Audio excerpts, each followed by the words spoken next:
Assalamu alaikum устаз. Мен тормуштамын. Бир туган эжемен кээде акча сурап турсак берип, бирок кайтарбагыла деп коет. Ошондо биз карыз болдукпу? Акчасын кантип берсек болот кайра? Капа кылбай турган кылып. Машалла. Жакшы эже экен. Алла разы болсун. Сурадыңар, берип тур, кайтарбай эле болду. Көрдү, жардамга керек деп. Алхамдулилlah. Бул силерге карыз эмес. Эгер ушундай деп айткан болсо, кайтарбагыла деген болсо, бул карыз эмес. Антип айтпаса, ал карыз болот. Ун чыкпаса деле, ун чыккан жок, бербей койсок боло берет экен эмес, кайтарып бериш керек туган. Бирок мындай деп өзү сөз ачыктап кайтарбагыла деди, бул карызга эсептелбейт. Бирок силер аны кандай, силер да жакшылык кылгыла. Хал жазаул ихсан илля ихсан, жакшылыктын акысы жакшылык менен берилиш керек. Ошон үчүн жолун карагыла, дагы белек бересиңер, чайга чакырасыңарбы, кандай кылып бир кызматын кыласыңарбы, көңүлүн алып койгула. Бирөө сизге жакшылык кылсачы, пайгамбар саллаллаху алейхи вассалам жакшылыксыз кайтарган эмес өзү. Болбоду дегенде жүрөгүнөн дуа берген. Пайгамбарыбыз бизге үмметине да үйрөткөн.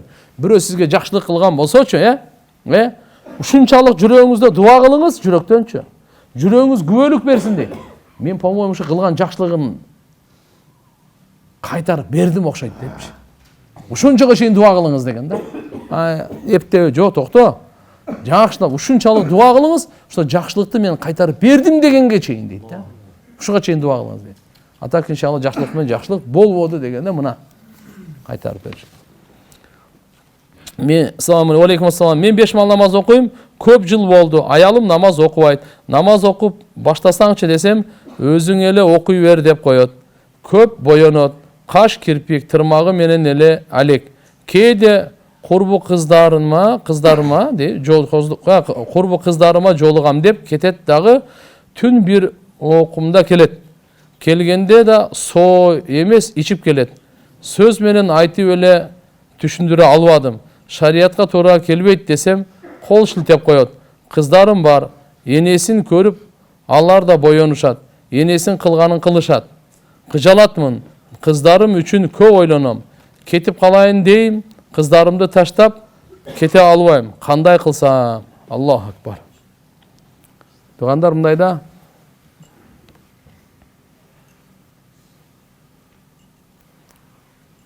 Эгерде эркек оңолсочу, машаалла, бул дагы жакшы. Бирок аял болгонсо андан жакшыраак да.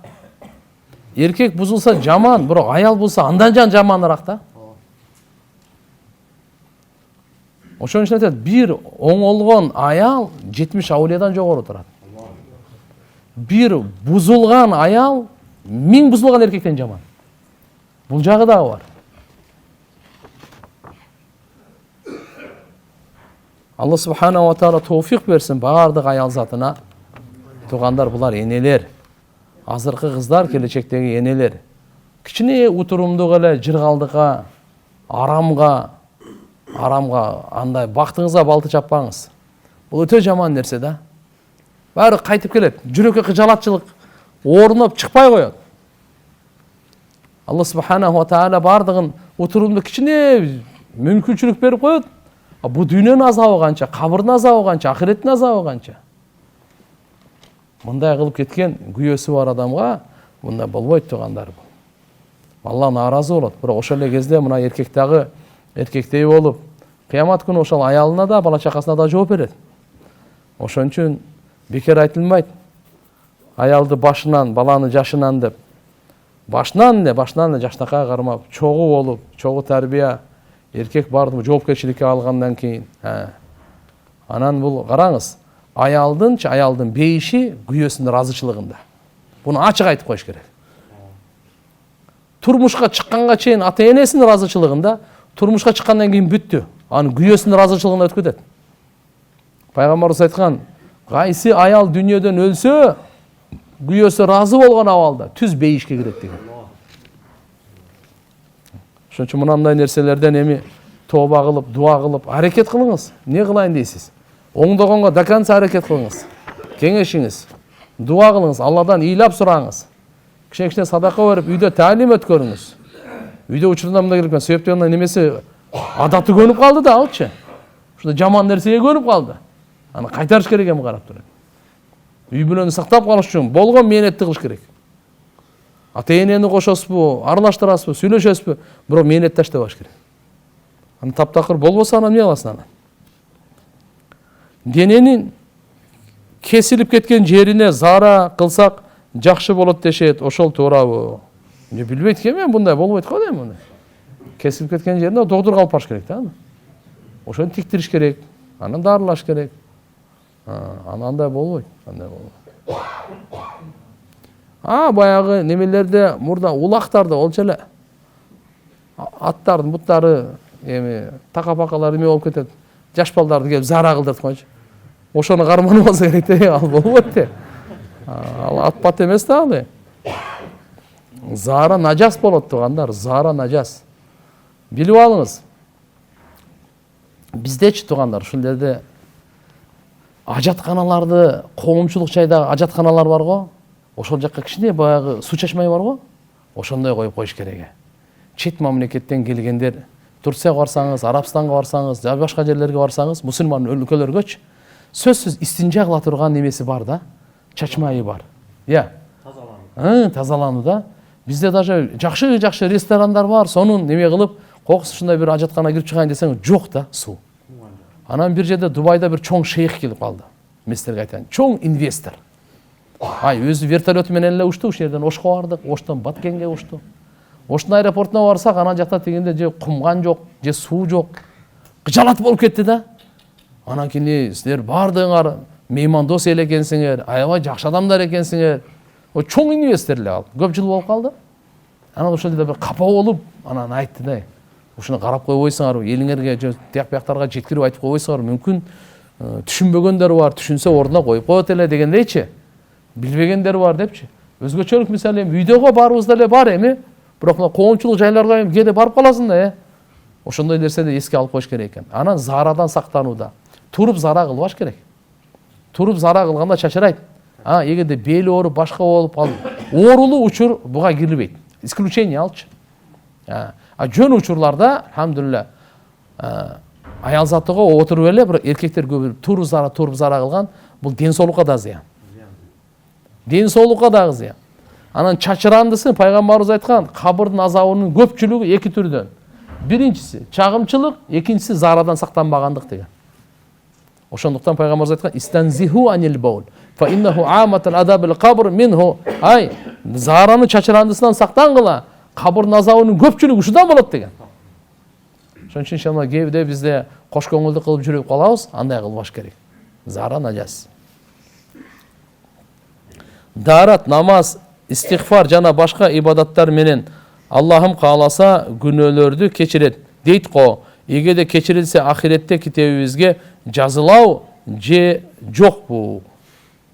Мындай. Тугандар, чоң күнөөлөргөчү сөзсүз тооба керек. Кичине күнөөлөр дарат менен эле кечирилип кете берет. Кичине күнөөлөр бул каффара деп коет, жакшы иштер менен деле кечирилип кете берет. Бирок чоң күнөөлөргө алымдар ачык эле айткан, буга тооба керек, тообасыз кечирилбейт деген.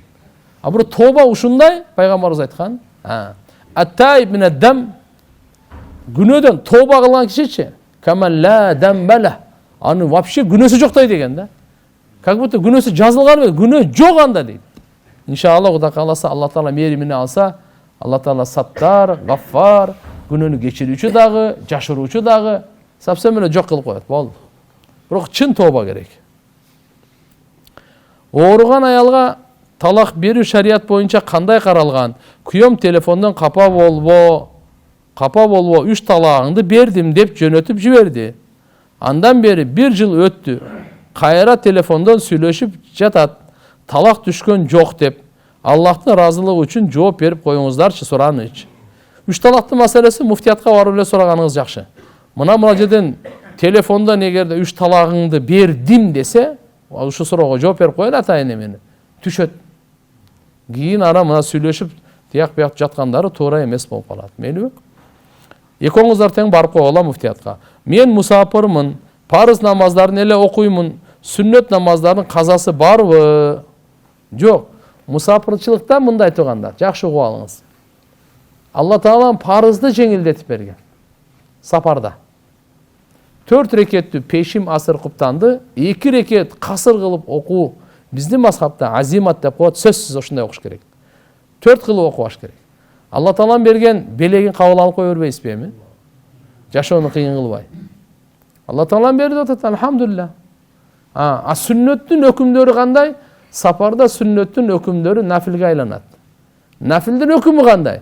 Кылсаңыз сооп, кылбасаңыз күнөө эмес. Ал эми сапарда да кичине мына чечмени айтып кете турган болсок, сиз бир жерге турсаңыз, шашылбасаңыз, анда сүннөттөрдү окуган абзел. Эгерде сиз сапарыңыз үзгүлтүксүз боло турган болсо, анда окубай кетсеңиз эч кандай күнөө болбойт. Түшүнүктүбү? Албетте, багымдаттын сүннөтү акадул сунан, бу сүннөттердин эң муаккады болгондуктан, кээ бир алымдар буга вужубка чейин өкүм берген. Ал пайгамбарыбыз сапарда да, хазарда да таштаган эмес. Аны дайым окуп жүрүш керек. Сапардагы адам мисалы биз сапарда устадыр. Ушул жерде жамаатка ийилип 4 рекет фарз окуй бересизби же 2 рекет? Жок, караңыздар. Сапарга чыктыңыз, Москвага, Меккеге, же болбосо Айылдан келдиңиз, Нарындан, Бишкекке.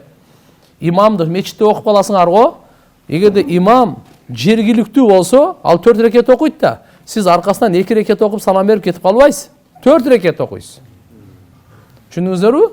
Бул качан сизге кыскарылып атат? Эгерде жалгыз окусаңыз өзүңүз, же болбосо имам дагы ошого сизге окшош эле мусафир болсо, ошондо 2ден окуйсуңар. Имам жергиликтүү болсо, мечитте болсо, же үйдө болсо, 4 окуйсуңар аркасынан. Кечиресиздер, составында спирт бар, колтукка сүртө турган каражаттар жөнүндө да сурайын дегем. Иштетсе болобу ошону сүртүп алып намаз окуса, намаз өтөт. İşte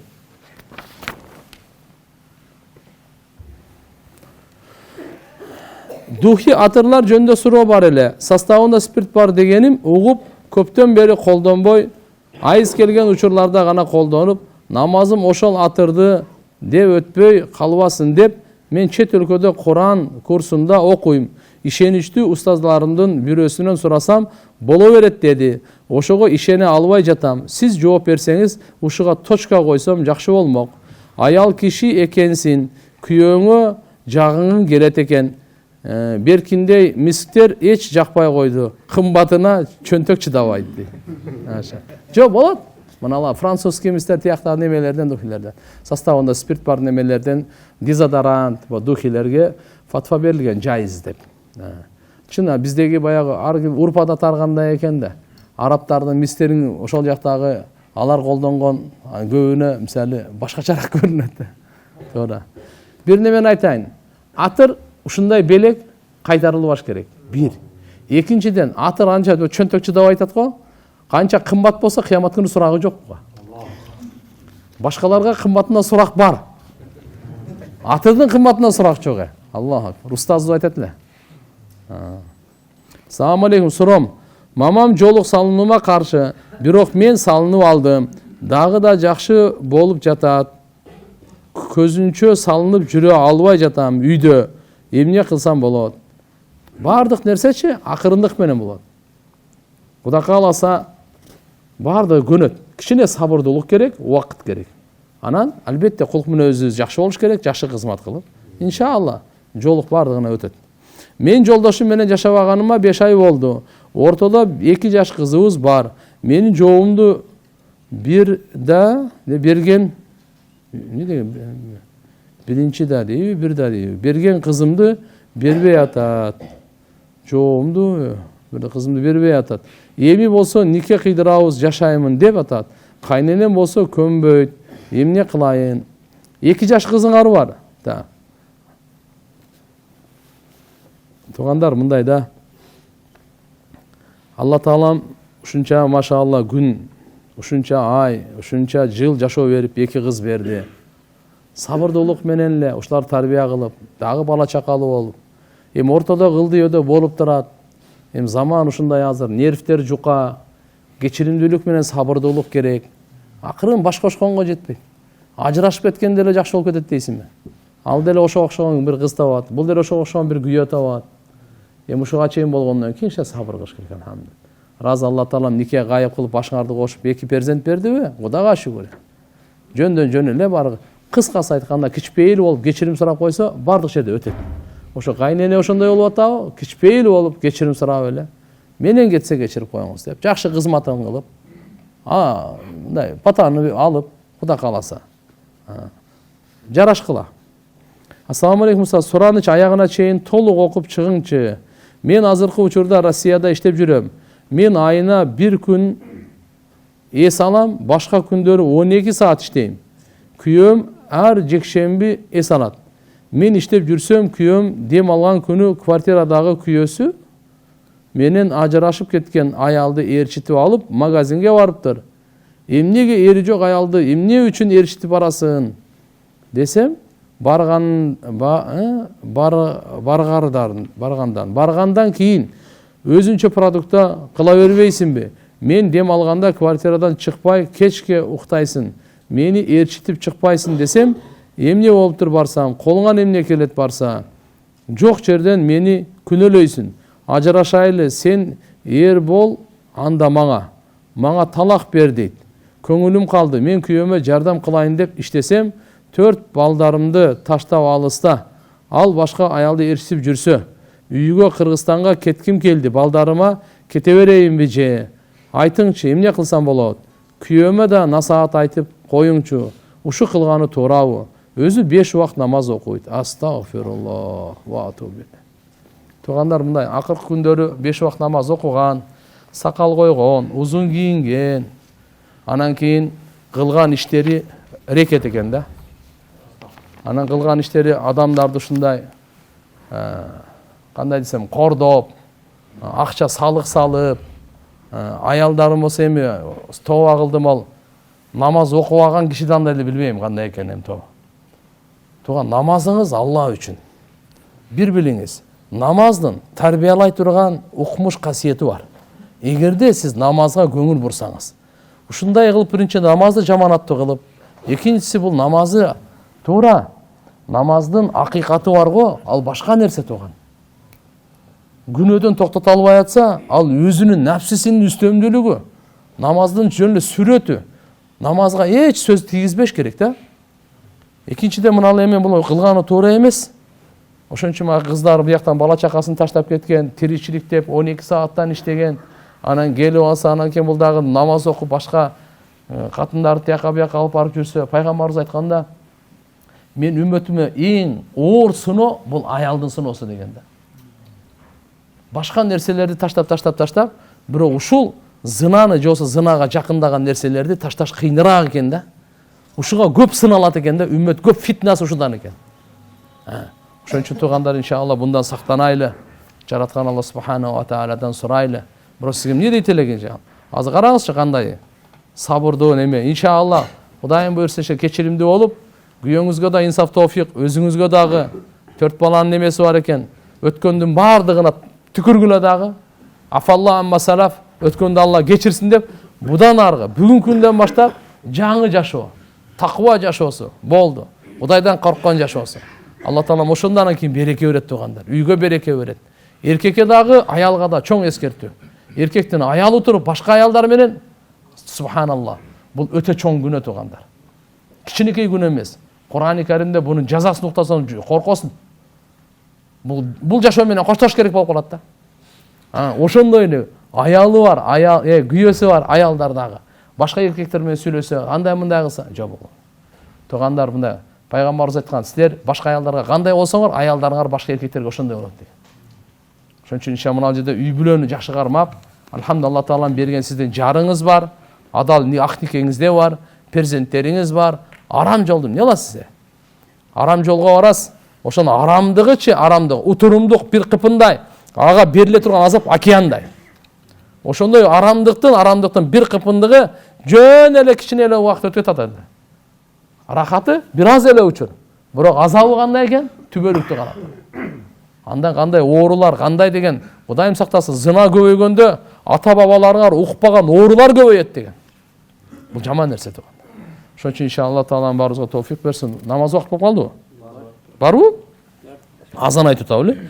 Мен сүйлөшүп жүргөн кызымын 2,5 айлык боюнда бар кезде башкага турмушка чыгып кетти. Эмне кылсам болот? Эмне болот? Не дейт? Сүйлөшүп жүргөн кызымым 2,5 айлык боюнда бар кезде дейт. Башкага турмушка чыгып кетти. Эмне кылсам болот? Мындай эмес да, бул күлкү эмес да, туугандар. Бул, по-моему, ушу менен никесиз эле кошулуп эле 2,5 айлык боюнда болуп калган окшойт. Мен суроо ушундай түшүндүм да. Ошол кезде анан кийин башкага турмушка чыгып кетти депчи. Экөө тең күнөөкөр, мындай кылбаш керек. Биз балдар, кыздарыбызды ушунга тарбиялайбызбы? Айтайлы, дейли. Балабыз, кызыбыз бойго жетсе, жакшынакай жерден нике кыйып, алхамдулилля, ушун бар ата эненин жоопкерчилиги. Бирок мыналы сүйлөшүп жүргөн кыз бул дагы болбой турган.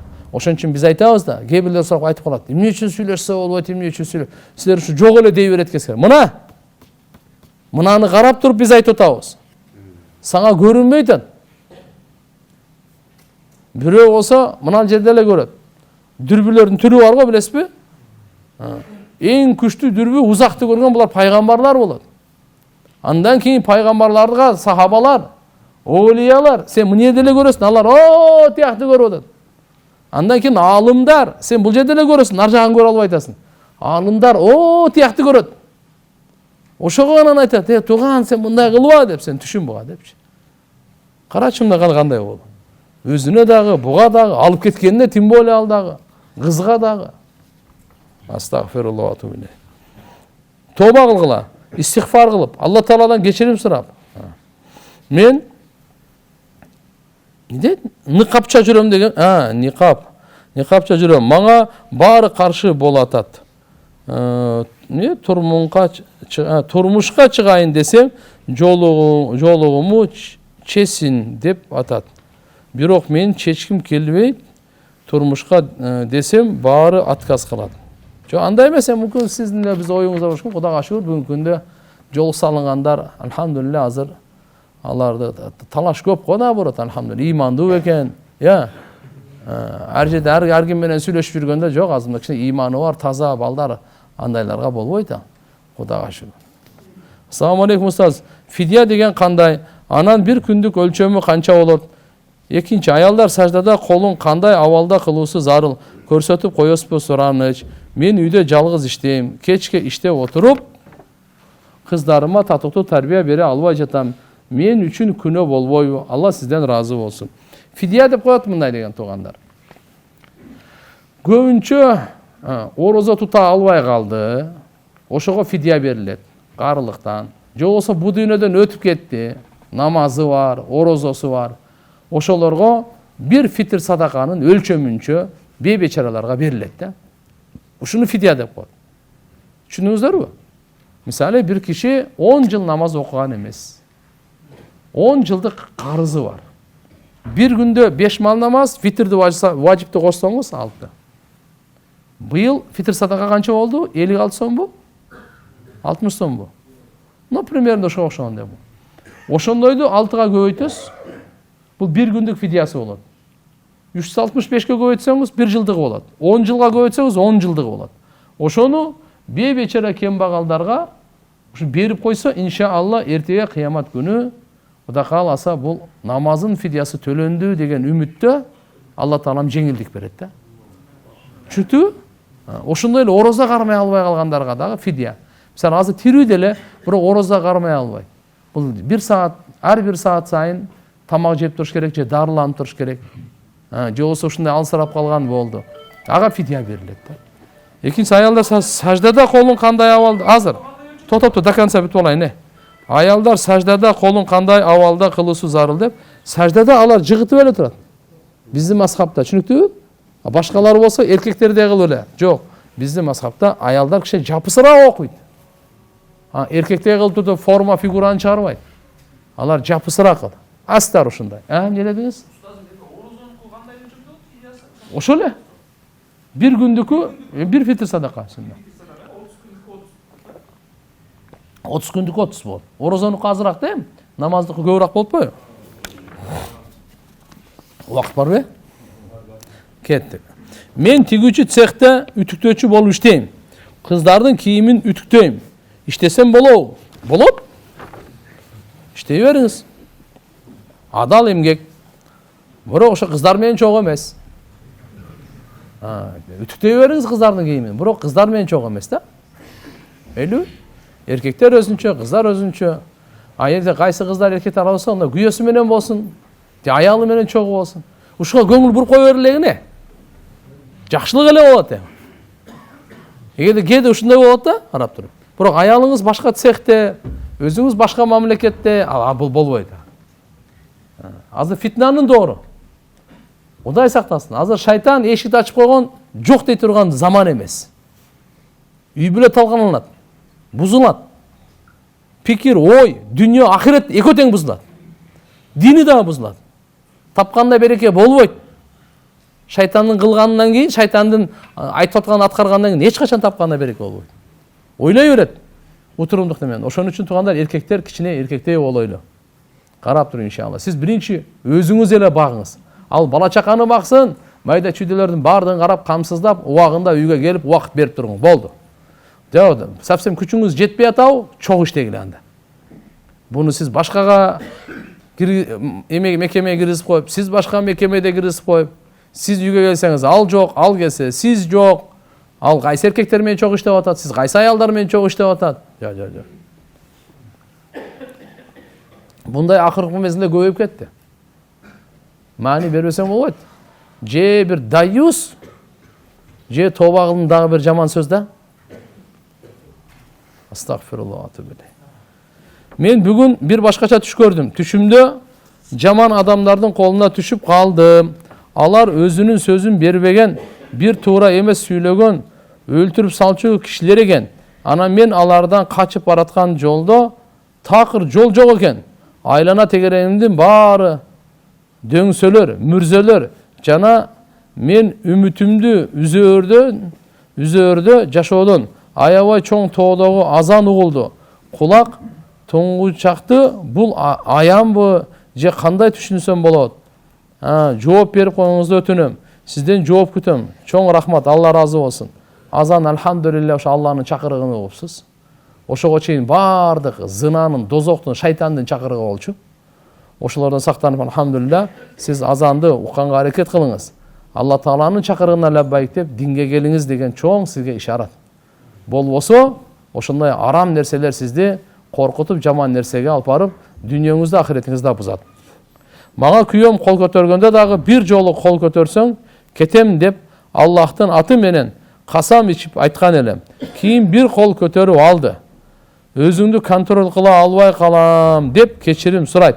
Кайра мен касам ичип кетем деген үчүн эми кетишим керек болобу же кандай? Эгерде ант ичсеңер, антыңарды эми жок кеткен болбойт. Кетпейсиңер дагы, демек антыңар сынды болот. Антыңардын сынганына 3 күн катар ороза кармайсыңар. Түшүнүктүбү? Жо болбосо 3 күн катар ороза кармай албасаңар, 10 кем багалга курсагын тойгозуп коесуңар.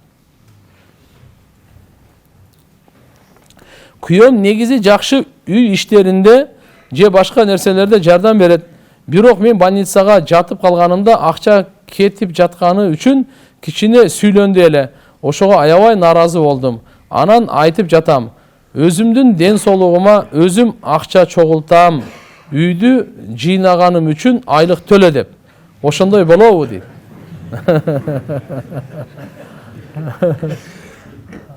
Машалла. Анда көп алып коесуңар го дейм да. Я. Анда мына эркек көпкө түшүп калат. Чын айтайын, эгерде аялдын үйдө иштин кыла турган акчага баалай турган болсоң, эми ооругана бир жылда бир ооруп калат да. Анан көрө ошону нормально төлөп эле болду. Хоп ака деп эле, хоп арзан, эмне арзан, хоп арзан. Жашоону өткөрө бериш керек да. Болбосо көпкө түшүп калат, точно айтайын. Алла Таала машалла биздин энелерибизге, эже карындаш келиндерибизге, аялдарыбызга разы болсун да. Унчукпай иштеп атканына, тияк-бияк неме кылып атканына. А так, иншалла мындай болобу, төлө деп ошондой болсо болобу. Жакшы эмес го бул эми. Кыска жыйынтык менен айтканда андай кылбаңыз. Күйөө дагы машалла берсин, буга садаканы соон алат. Башкаларга садака бербей эле кой. Ошо аялың больницага жетканда ошону төлөсөң, эселетип сооп аласың. Даже аларга жөн эле курсагын тойгозгондун собобу соон Алланын жолуна сарптаган, кулду азат кылган, жетимге сарптагандан акчасынан дагы соопту бул. А эгерде оорусачы, Аллаху акбар. Оорунун сообу канча? Иншалла андай кылбагыла. Уже бай эсептешкен өтпөш керек да. Мындай кылдым эле, сен мындай кылдың да. Кээ бир аял заты оронгондо пешенесин үстүндөгү чачтарды көрсөтүп эле жоолук салып алышат. Ал хижаб болбойт да, туурабы? Туура. Чач жабылыш керек мына пешенеде. Шариатта туулган күн тоскон болбойт деп уккамын. Бирок куттуктап каалоо тилек айтып койсо болобу дейт. Не деп куттуктап каалоо тилек айтасыз?